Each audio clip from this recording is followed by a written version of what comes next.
हो, तो अदर कुमार का मतलब ही है प्रवृत्ति में रहने वाला। तो अदर कुमार कहने से भी प्रवृत्ति याद आएगी, युगल याद आएगी, या फिर बच्चे याद आएंगे। तो बाबा कहते हैं कि अपने आप को अदर कुमार भी ना कहो, सिर्फ ब्रह्मा कुमार समझो, निमित्त समझो कि हम कर्तव्य अर्थ इस प्रवृत्ति में हैं। तो ये जो प्रवृत्ति फैमिली मेंबर्स हैं वो तो इस कलयुगी जन्म के साथी हैं और हम इस जन्म से मर चुके हैं, तो कैसा फैमिली। तो बाबा ने अदर कुमारों को पहले कमल फूल की तरह कंपेयर किया है, कैसे कमल फूल न्यारा और प्यारा रहता है कीचड़ में रहते भी, तो प्रवृत्ति में रहते भी न्यारा और प्यारा रहना है। फिर अंगद का उदाहरण दिया है बाबा ने कि कैसे रावण रूपी माया के दरबार में अचल अडोल रहे वो और फिर ट्रस्टी बनकर रहने को कहा है कि ब्रह्मा बाबा का भी उदाहरण दिया है कि कैसे वो न्यारे और प्यारे रहे। तो मेरापन इस तरह से हट जाएगा, मेरा मेरा बच्चा, मेरी युगल, ये जो ये है ना, वो हट जाएगा। ट्रस्टी बनकर रहना मेरी ड्यूटी है जिसको मैं निभा रही हूँ। बस परिस्थितियां आएंगी, अचानक आएंगी, हमें उनका सामना भी करना है। तो न्यारेपन और प्यारेपन की स्टेज से हम वह भी कर पाएंगे।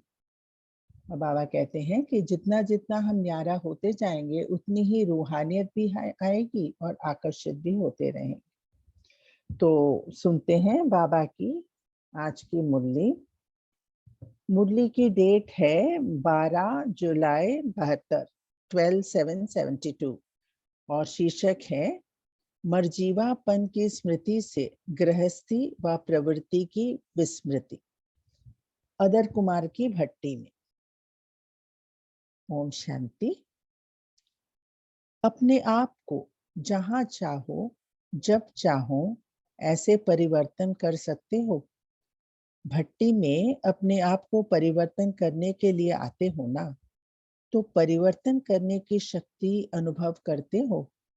कैसा भी वायुमंडल हो, कैसी भी परिस्थिति हो, लेकिन अपनी स्वस्थिति के आधार से वायुमंडल को परिवर्तन में ला सकते हो।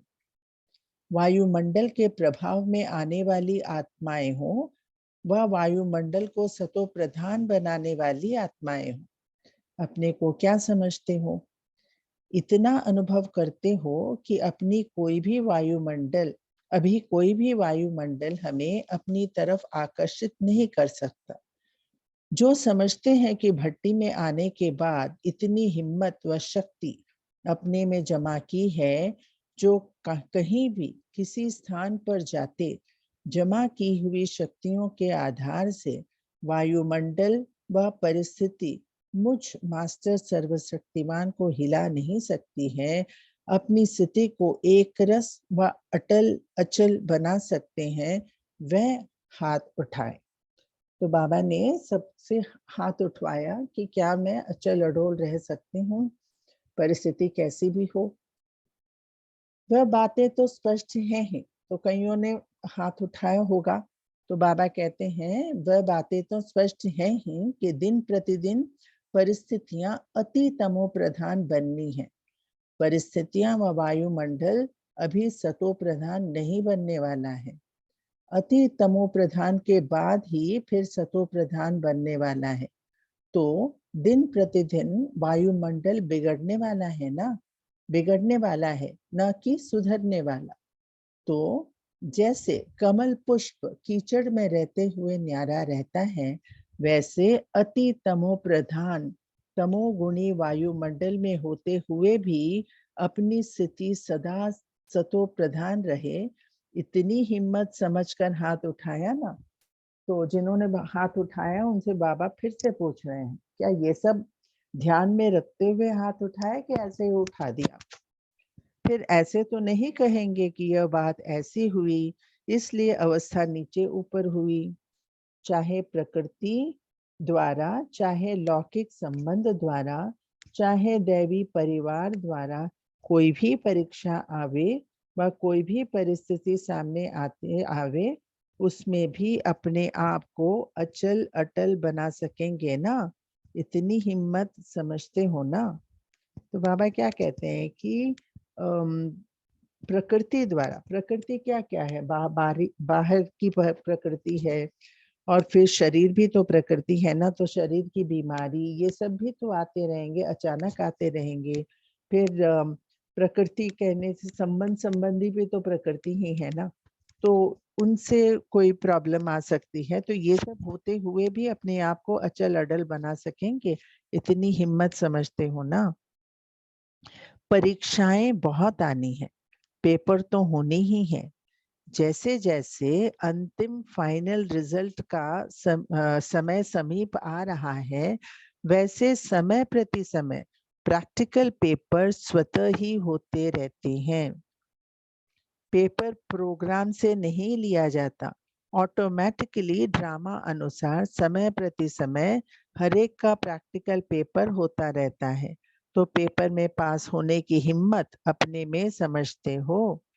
कैसे पूछ रहे हैं बाबा? क्योंकि नॉर्मली जब स्कूल या कॉलेजेस में है तो हमें पता चल होता है पहले से कि परीक्षा कब आने वाली है, पर यहाँ तो अचानक आएंगी, ऑटोमेटिकली आएंगी, पेपर क्या होगा यह भी पता नहीं रहेगा। तो बाबा पूछते हैं कि इस पेपर में पास होने की हिम्मत अपने में समझते हो? घबराने वाले तो नहीं हो ना? अंगद के माफिक जरा भी अपने बुद्धि योग को हिलाने वाले नहीं हो? यह भट्टी अधर कुमारों की है ना? अपने को अधर कुमार तो समझते हो ना? संकल्प व संबंध में अधर कुमार की स्मृति नहीं रहती है। जैसे देखो, पहले बहन भाई की स्मृति में सिद्ध किया गया, उसमें भी देखा गया कि बहन भाई की स्मृति में भी कुछ देह अभिमान में आ जाते हैं, इसलिए उससे भी ऊंची स्टेज भाई भाई की बताई। तो यहाँ बाबा क्या कह रहे हैं कि पहले पहले यज्ञ में सबको भाई बहन की स्मृति में रहने के लिए कहा गया था कि सर एक ब्रह्मा बाबा के बच्चे हैं तो भाई बहन है। भाई बहन कहने से वो जो गलत जो संकल्प है वो तो आएंगे नहीं ना, वो पवित्र रिश्ता है। लेकिन क्या हुआ, तब भी जो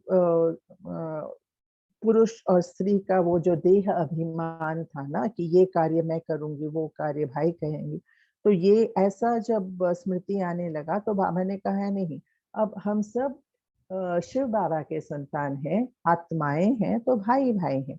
तो ये जो देह भान था वो भी चला गया। तो इससे भी बाबा ने ऊपर उठा दिया और भाई भाई की स्टेज बताई। ऐसे ही अपने को अधर कुमार समझकर चलते हो, गोया प्रवृत्ति माँ के बंधन में बंधी हुई आत्मा समझकर चलते हो। मतलब अपने को अधर कुमार जैसे ही समझा, अधर कुमार समझने से क्या याद आएगा? पत्नी याद आएगी, बच्चे याद आएंगे, मैं फैमिली का हेड हूँ, वो याद आएगा। तो बाबा कहते हैं अधर कुमार समझा तो प्रवृत्ति याद आएगी। इसलिए अब इस स्मृति से भी परे, अदर कुमार नहीं, लेकिन ब्रह्मा कुमार हूँ। अब मुझे बस यही समझना है कि मैं अदर कुमार नहीं हूँ, माता नहीं हूँ, ये सब कुछ भी नहीं हूँ, बस ब्रह्मा कुमार हूँ। अब मरजीवा बन गए तो मरजीवा जीवन में अदर कुमार का संबंध है क्या? मरजीवा जीवन में प्रवृत्ति व गृहस्थी है क्या? मरजीवा जीवन में बाप दादा ने अब किसको गृहस्थी बनाकर नहीं दी है? नहीं दी है ना, मरजीवा बन गए हैं। अब बाप दादा ने कोई गृहस्थी तो बनाकर नहीं दी है। एक बाप और सभी बच्चे हैं ना, इसमें गृहस्थीपन कहाँ से आया? तो अपने को ब्रह्मा कुमार समझकर चलना है। अगर अधर कुमार की स्मृति भी रहती है तो जैसी स्मृति वैसी ही स्थिति भी रहती है। इस कारण अभी इस स्मृति को भी खत्म करो कि हम अधर कुमार हैं, नहीं, ब्रह्मा कुमार हूँ। जो बाप दादा ने ड्यूटी दी है उस ड्यूटी पर श्रीमत के आधार पर जा रहा हूँ। मेरी प्रवृत्ति है या मेरी युगल है, यह स्मृति भी रॉन्ग है। बाबा क्या कहते हैं, अंडरलाइन करने की बात है, मेरी प्रवृत्ति है या मेरी युगल है, यह स्मृति भी रॉन्ग है। युगल को युगल की वृत्ति से देखना व घर को अपनी प्रवृत्ति की स्मृति से देखना, इसको मर्जीवा कहेंगे। जैसे देखो, हर चीज को संभालने के लिए ट्रस्टी मुकर्रर किए जाते हैं, यह भी ऐसे समझकर चलो। यह जो हद की रचना बाप दादा ने ट्रस्टी बनाकर संभालने के लिए दी है, वह मेरी रचना नहीं, लेकिन बाप दादा द्वारा ट्रस्टी बन इसको संभालने के लिए निमित्त बना हुआ हूँ। मैं निमित्त हूँ। ट्रस्टीपन में मेरापन नहीं होता, ट्रस्टी निमित्त होता है।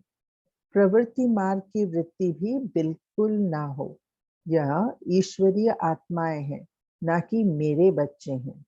भले छोटे छोटे बच्चे हों, तो भी क्या बाप दादा ने छोटे बच्चों की पालना नहीं की क्या?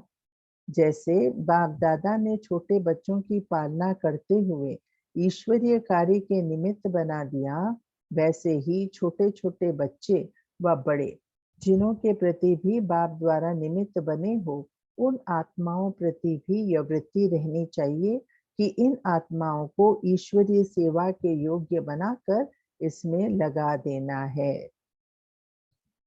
घर में रहते ऐसी स्मृति रहती है, बाबा पूछ रहे हैं।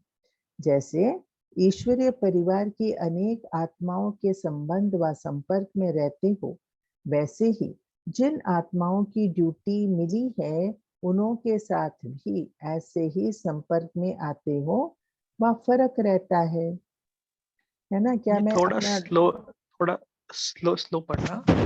अच्छा जी जी जी। तो जैसे ईश्वरीय परिवार की अनेक आत्माओं के संबंध व संपर्क में रहते हो, वैसे ही जिन आत्माओं की ड्यूटी मिली है, उन्हों के साथ भी ऐसे ही संपर्क में आते व फर्क रहता है। बाबा पूछते हैं कि जब परिवार में रहते हैं तो हमें कैसा लगता है? क्या मैं अपने आप को निमित्त समझती हूँ? क्या मैं समझती हूँ कि ये मेरी ड्यूटी है इनको संभालना, या फिर मुझे लगता है कि ये मेरे बच्चे हैं? ये सब जो आप लोगों के संपर्क में रहने वाली आत्माएं हैं, उन्हों से रिजल्ट मंगाई जाएगी। बाबा कहते हैं कि आप लोगों के संपर्क में रहने वाली आत्माएं हैं, उन्हों से रिजल्ट मंगाए जाएगी।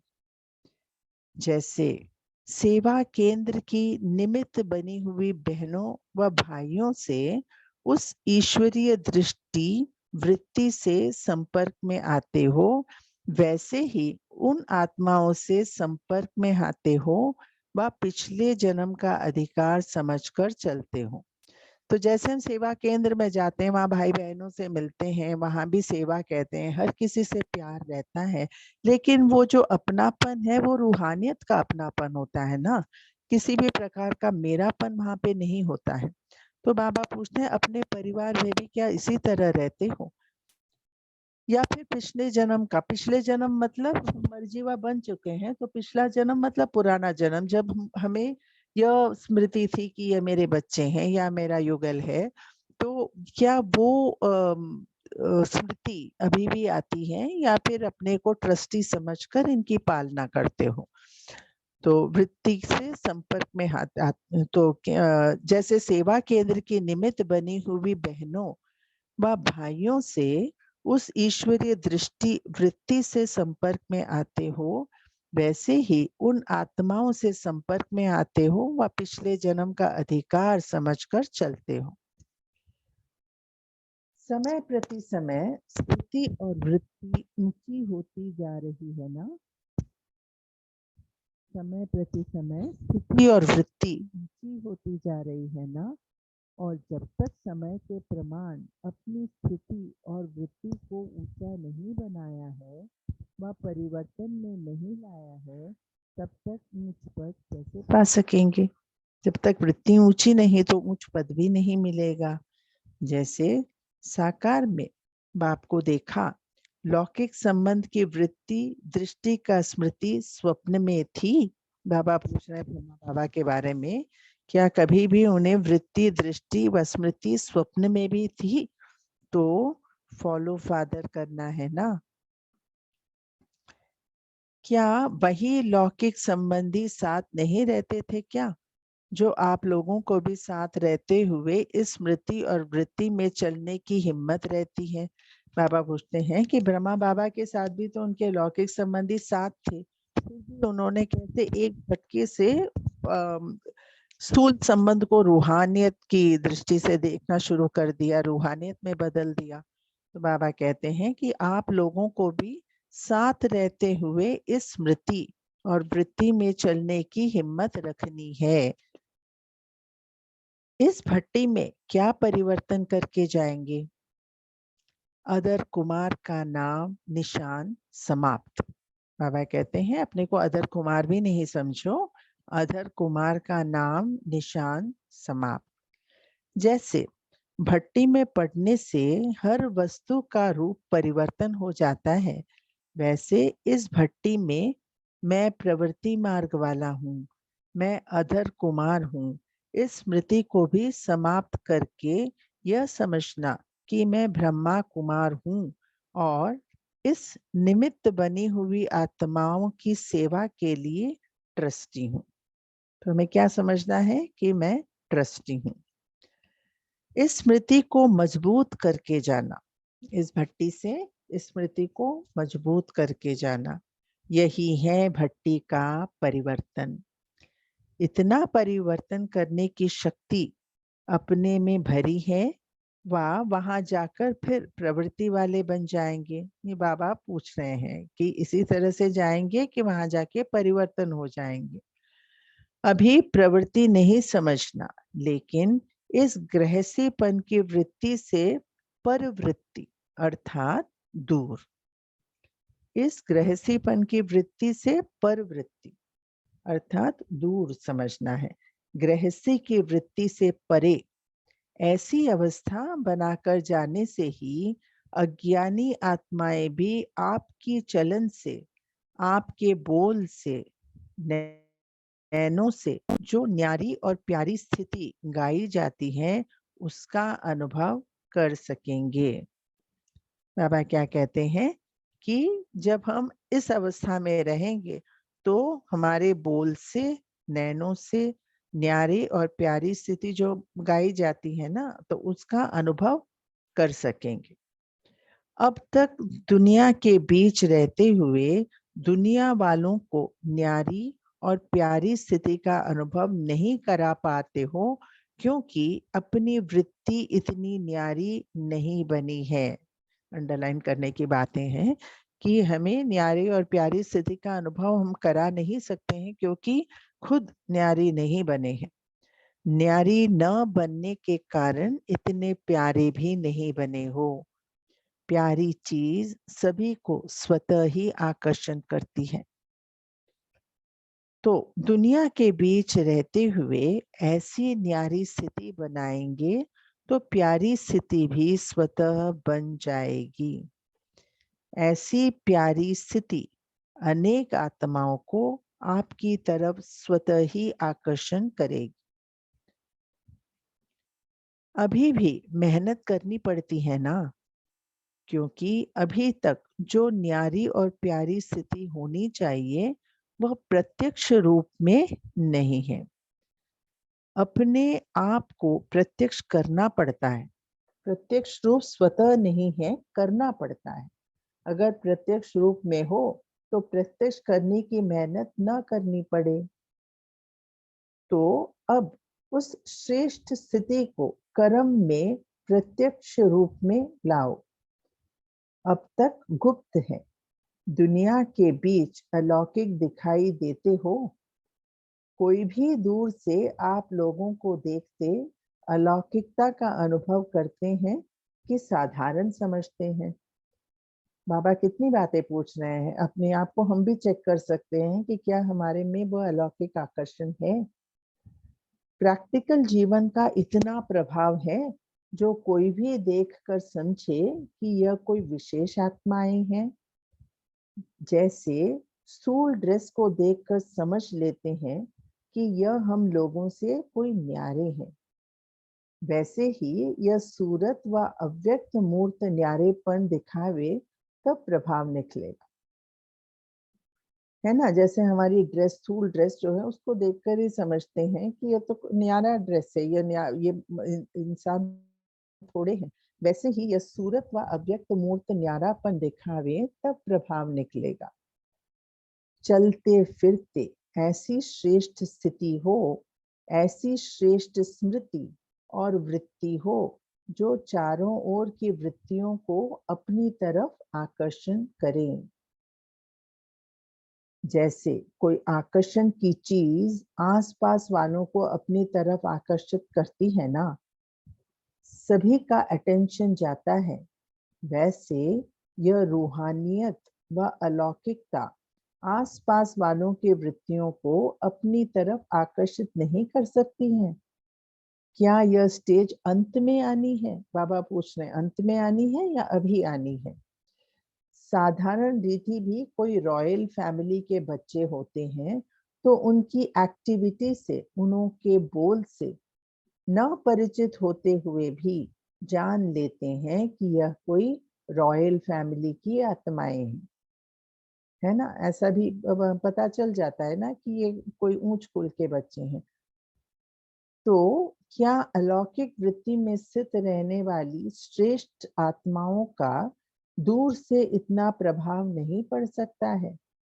क्या मुश्किल है? जो सहज बात होती है वह करने में देरी लगती है क्या?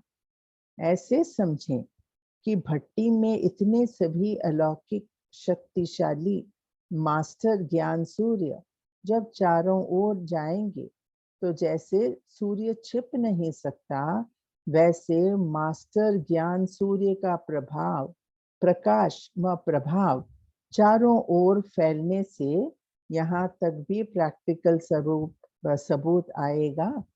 फिर से पढ़ रही हूँ। ऐसे समझें कि भट्टी में इतने सभी अलौकिक शक्तिशाली मास्टर ज्ञान सूर्य जब चारों ओर जाएंगे तो जैसे सूर्य छिप नहीं सकता, वैसे मास्टर ज्ञान सूर्य का प्रकाश व प्रभाव चारों ओर फैलने से यहाँ तक भी प्रैक्टिकल स्वरूप आएगा। सबूत कौन सा है? कम से कम जो आप द्वारा प्रभावित हुई आत्माएं हों, उनों का समाचार तो आवे। स्वयं न आवे, समाचार तक तो आवे। मतलब जिन जिन से हम जो जो हमसे प्रभावित हुए हैं उनका समाचार तो आवे। हर एक एक तरफ जाकर प्रभाव डाले तो कितने समाचार पत्र आएंगे? ऐसा सबूत देंगे। वाह, जैसे भट्टी करके जाते हैं, कुछ समय प्रभावशाली रहते फिर प्रभाव में आ जाते हैं। बाप तो सदैव उम्मीदवार ही रहते हैं। क्या बाबा क्या कहते हैं कि बाप तो सदैव उम्मीदवार ही रहते हैं, हमेशा यही चाहते हैं कि हम प्रभावशाली बने, ना कि प्रभाव में आए। अब रिजल्ट देखेंगे कि कहाँ तक अविनाशी रिजल्ट चलती है और कहाँ तक अटल अचल रहते हैं। आगे बाबा कहते हैं, वरदान भूमि में वरदानों की प्राप्ति जो की है, उन प्राप्त हुए वरदानों से अब वरदाता मूर्त बनकर निकलना है। वरदाता मूर्त बनकर निकलना है। कोई भी आत्मा संबंध व संपर्क में आवे तो महादानी और महावरदानी इसी स्मृति में रहते हुए हर आत्मा को कुछ न कुछ प्राप्ति जरूर करानी है। कोई भी आत्मा खाली हाथ नहीं जानी चाहिए।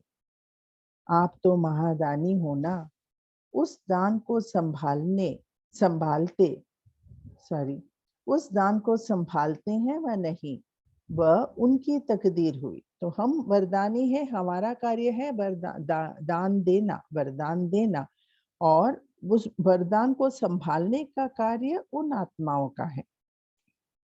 तो आप तो महादानी बन अपना कर्तव्य करते रहो, उसी कल्याणकारी वृत्ति और दृष्टि से। विश्व कल्याणकारी हूँ, महादानी हूँ, वरदानी हूँ। इसी पावरफुल वृत्ति में रहने से आत्माओं को परिवर्तन कर सकेंगे। कैसा रहना है? मैं विश्व कल्याणकारी हूँ, महादानी हूँ, वरदानी हूँ। इसी पावरफुल वृत्ति में रहने से आत्माओं को परिवर्तन कर सकेंगे।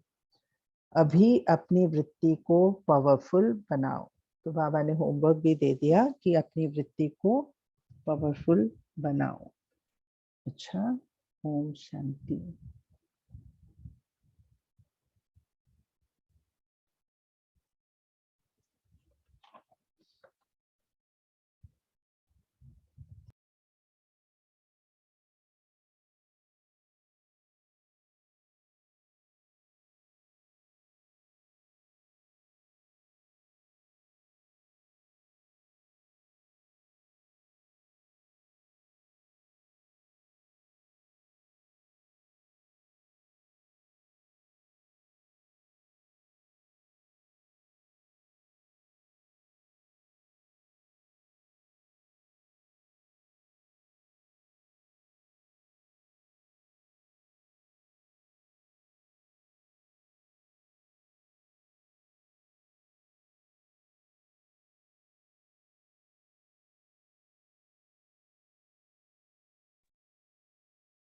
अब शांति। तो अभी सब लोग शेयर करें कि बाबा ने क्या क्या बताइए, आज अपना चिंतन शेयर करें, हैंड रेज करके। Thank you.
जी, मेरा आवाज आ रहा है सभी को? जी एंजल आशा सिस्टर, आप शेयर करें। ओम शांति। बाबा ने आज कहा कि पहले भाई भाई बहन की स्मृति में हमें बाबा ने स्थित किया था, तो बाबा ने कहा कि उसमें भी दिखाया गया है कि बहन भाई की स्मृति में भी कुछ देहाभिमान आ जाते थे, और इसलिए उससे भी ऊंची स्टेज भाई भाई की स्थिति बाबा ने बताई। ऐसे ही अपने को अदर को मार समझ कर चलते हो या गोया प्रवृत्ति मार्ग के बंधन में बंधी हुई आत्मा समझकर चलते हो, बाबा ने कहा। तो अब हमें इस स्मृति से भी परे जाना है। अपने को अदर कुमार नहीं लेकिन ब्रह्म कुमार हो, ऐसा समझकर आगे बढ़ना है, बाबा ने कहा। और बाबा ने कहा लास्ट में कि हमें अपने को विश्व कल्याणकारी हो, महादानी हो, वरदानी हो, इस पावरफुल वृत्ति में रहने से आत्माओं को हम परिवर्तन कर सकेंगे। अभी हमें अपनी वृत्ति को पावरफुल बनानी है। शांति।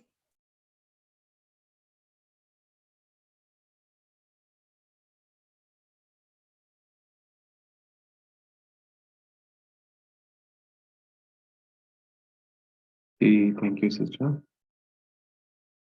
और भी सभी लोग शेयर करें। तो बाबा ने आज में क्या बोला है, फॉलो फादर करने के लिए क्या बोला है, तो शेयर कर सकते। क्या पॉइंट वाली बाबा ने आज हमें फॉलो फादर कर। जी जी माँ सिस्टर, आप शेयर। ओम शांति। आज प्यारे बाबा ने कहा कि जैसी स्मृति होगी वैसी समर्थी आती है। तो जो स्मृति में अगर हम परिवार में रहते हुए, अपने प्रवृत्ति में रहते हुए, अगर हम बच्चों में मोह जाता है, परिवार में संबंधियों में मोह जाता है, तो फिर वो वैसी हमारी स्मृति से दृष्टि में हम उसी तरह देखते हैं, फिर वो हमारी वृत्ति बनती है, अर्थात हमारे दिमाग में व्रत बनता जाता है, तो उससे वाइब्रेशन मोह वाले ही जाएंगे कि मेरा परिवार है, मेरे बच्चे हैं। तो इस तरह से फिर हम मोह में जाएंगे, तो वो भी विकार है, बाबा ने जैसे मुरलियों में बोला। तो उससे हम न्यारापन और प्यारापन की अनुभूति नहीं होगी। तो जो नष्टो मोहा पेपर है आखिरी का, कि नष्टो मोहा स्मृति लब्धा, तो वो नष्टो मोहा का पेपर नहीं हो पाएगा। तो इसलिए बाबा कहते हैं कमल पुष्प समान, की जब वृत्ति में ये अपनी रखो कि ये जो बच्चे हैं, ये क्योंकि हमारा मर्जीवा जन्म हो गया, तो ये बच्चे ईश्वरीय संतान हैं। मैं ट्रस्टी हूँ। जैसे ब्रह्मा बाबा ने छोटे छोटे बच्चों या अपने परिवारों को भी साथ, सब सदस्यों को साथ रखा, लेकिन ट्रस्टी बन के संभाला।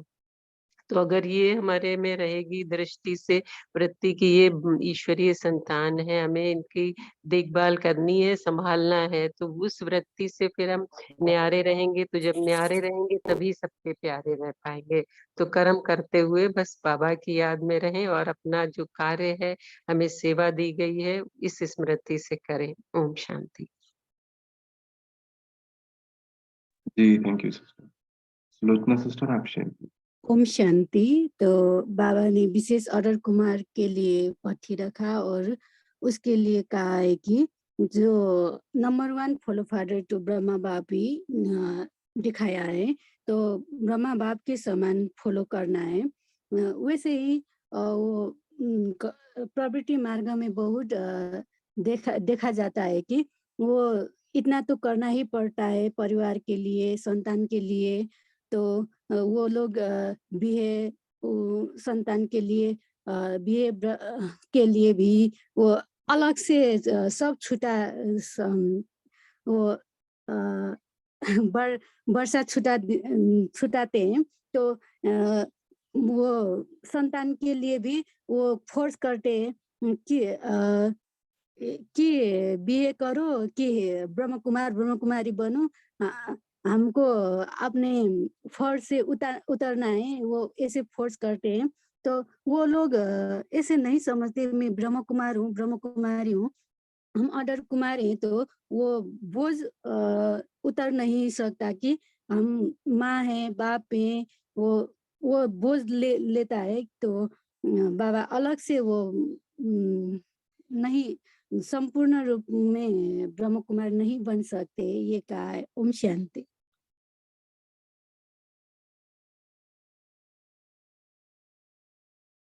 जी जी, डॉक्टर सदाना सिस्टर, आप शेयर कीजिए। ओम शांति। आज बाबा ने कहा कि दिन प्रतिदिन परिस्थितियां और तमो प्रधान बनती जाएंगी। वायुमंडल भी तमो प्रधान, सतो प्रधान अभी नहीं बनेगा, अति में जाके सतो प्रधान बनेगा।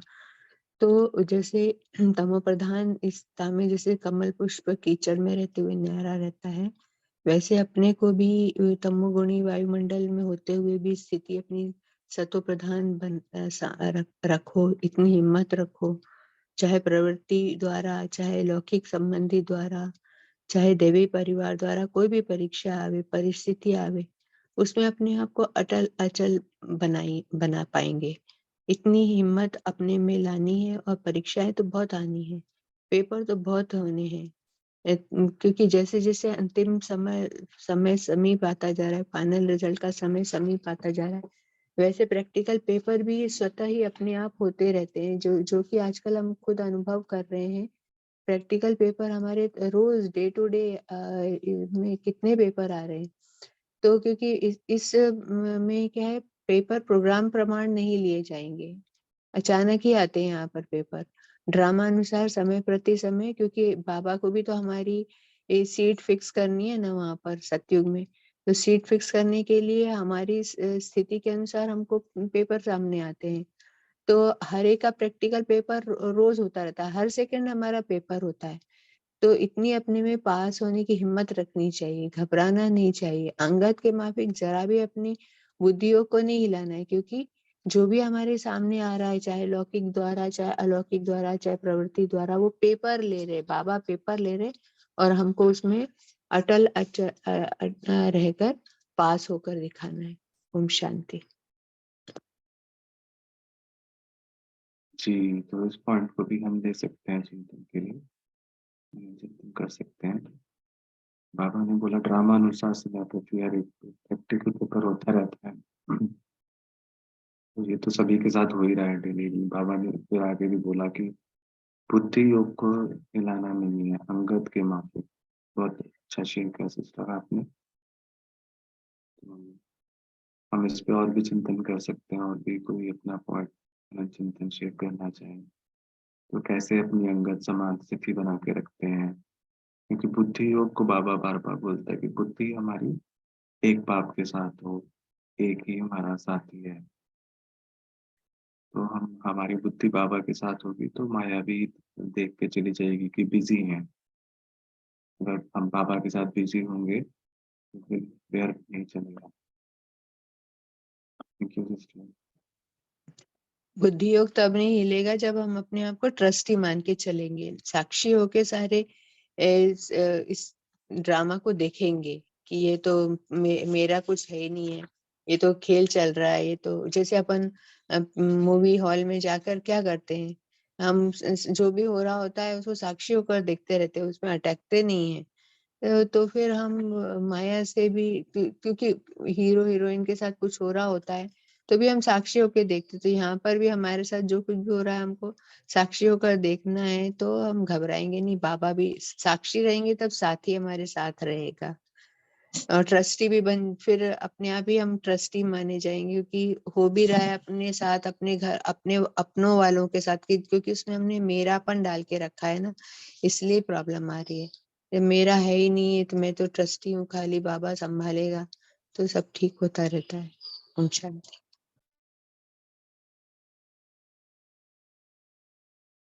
बाबा ने आगे भी बोला ना कि सब जो प्रवृत्ति मार्ग में हमारे साथ रह रहे हैं वो सब ईश्वर व आत्माएं हैं, ना कि मेरे बच्चे हैं। और सभी को ईश्वरीय कार्यक्रम में निमित निमित बाबा ने भेजा है। तो बहुत अच्छा शेयर किया आपने, थैंक यू सिस्टर। तो अभी कोई लास्ट पॉइंट शेयर कर सकता है, फिर breakout room will be close. जी ओम शांति भाई, ओम शांति। हाँ, बाबा बोला यह बात तो स्पष्ट है ही, दिन प्रतिदिन परिस्थिति অতি তমপ্রধান बनना है। परिस्थिति বা বায়ুমণ্ডল अभी शतप्रधान नहीं बनना है। অতি তমপ্রধাन के बाद ही फिर शतप्रधान बनना वाला है। तो दिन प्रतिदिन वायुमंडल बिगड़ना वाला है, ना कि सुधारने वाला। तो जैसे कमल पुष्प कृष्ण में रहते हुए नेरा बनता है, ऐसे तमो प्रधान तमोगुणी वायुमंडल में होते हुए भी अपनी स्थिति सदा शत प्रधान रहे। इतना हिम्मत समझकर चलो, समझकर हाथ उठाओ ना। ओम शांति।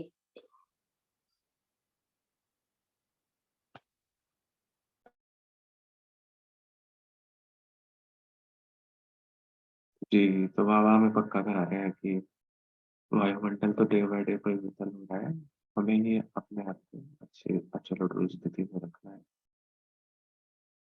जी बाबा ने ये भी कहा कि जैसे स्थूल ड्रेस को समझकर समझ लेते हैं कि ये न्यारे हैं, जैसे मिलिट्री वालों को देखकर समझते हैं कि ये कुछ न्यारे हैं, तो वैसे ही हमको अपनी सूरत और अव्यक्त मूर्त न्यारापन दिखावे तब हमारा प्रभाव निकलेगा।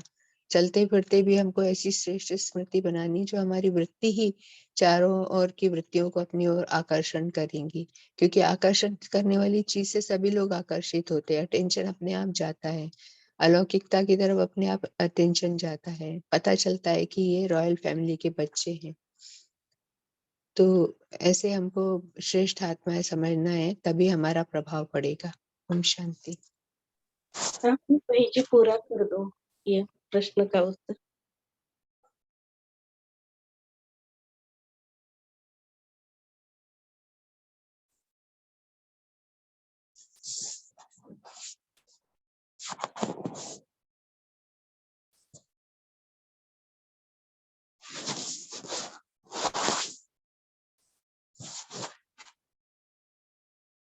तो अभी कॉल लॉन्च करा है, तो अभी कॉल को लॉक करेंगे।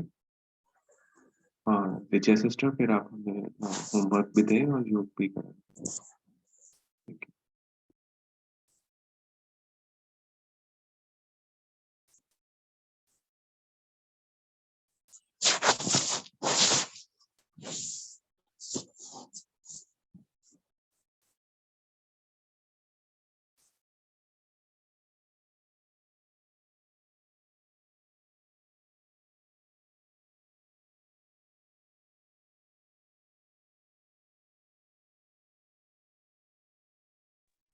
ओम शांति। पोल तो हमें रिजल्ट ही मिला, पोल हम ये कर नहीं पाए, सिर्फ रिजल्ट दिखाई दिया। जी, 51 पार्टिसिपेंट्स ने करा है। अच्छा जी। आप को होस्ट है ना दीदी, तो आप भी बता। अच्छा अच्छा अच्छा, जी, ठीक है, जी। मैं समझ गया। अच्छा, तो आज का होमवर्क और 2-3 मिनट योग भी करेंगे। तो होमवर्क तो बाबा ने बता दिया है कि हमें न्यारा और प्यारा बन करके रहना है। तो इसके पहले भी बाबा ने एक ड्रिल कराई थी और सूरज भाई जी ने भी कराई थी कि दिन में एटलीस्ट 2-3 बार अपने सामने अपने घर के सदस्यों को इमर्ज करें और उन सबको आत्मा देखें। और ये मन में ये क्या कहते हैं, वो संकल्प लाएं कि ये सब हमारे इस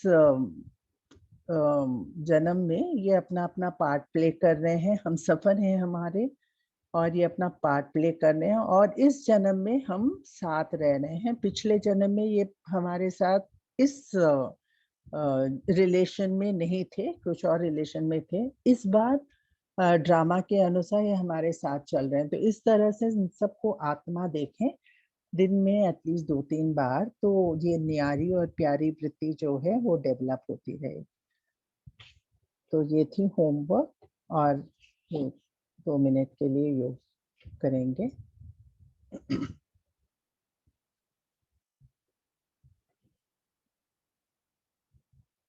ओम शांति। मैं इस शरीर रूपी वस्त्र में भ्रिकुटी के मध्य में विराजमान एक चैतन्य शक्ति ऊर्जा हूँ।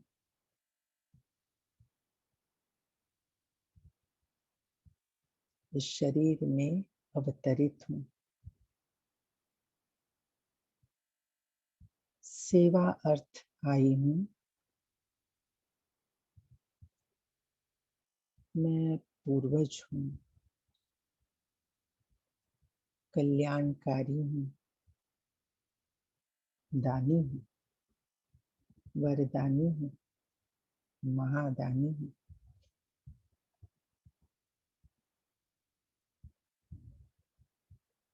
स्वयं भगवान ने मुझे विशेष कर्तव्य दिया है, सबका कल्याण करना।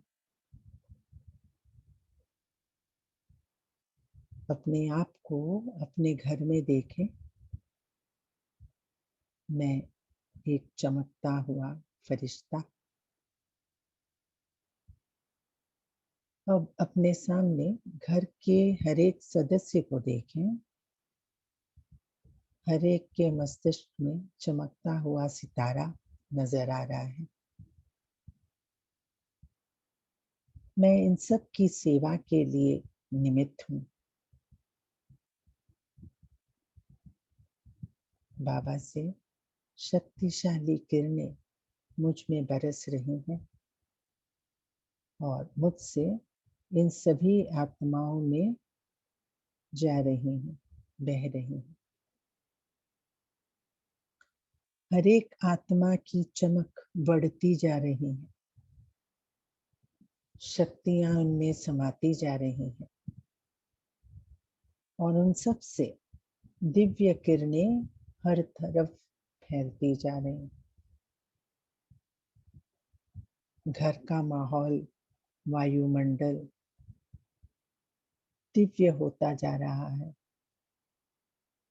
हर किसी का कल्याण हो रहा है, सभी सुखी हैं, सभी संतुष्ट हैं। बस इस नज़ारे को 1 मिनट देखें। हर कोई आत्मा, मैं भी आत्मा। ओम शांति।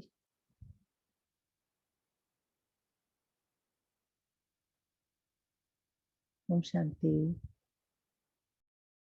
जी, ओम शांति सिस्टर, थैंक यू। आपने मुरली भी पढ़ा, योग भी करा। थैंक्स। आप सभी का भी कॉल में जुड़ने के लिए धन्यवाद। कल फिर मिलते हैं दूसरी मुरली के साथ। Have a good day.